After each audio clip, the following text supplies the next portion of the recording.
Katok matawa yen baca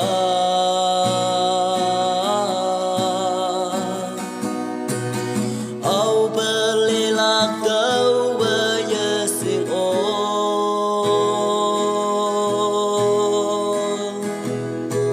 Ilau hepak melilak Taiwan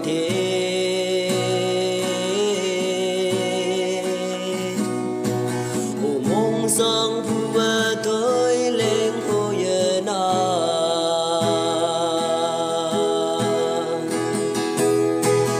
ha bùi li bu ở xa hai chi cả ta nhu ha ở xây li la riêng hai man gu ai ayong hakay long palan iman unilak ni buwa katong yubang la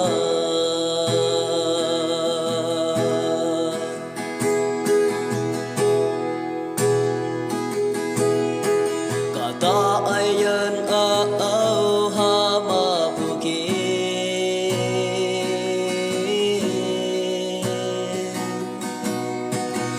ya capai kuyen pacalie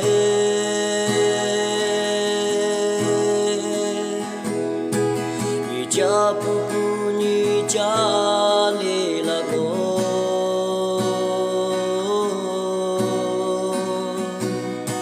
si maya maka tong yu angata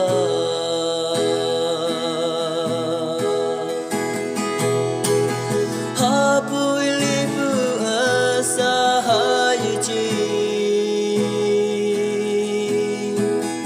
cả ta nhu ha ở xây li la riêng hai man bu ai ayong ha kai long pa la iman uli lak li bu wa ka to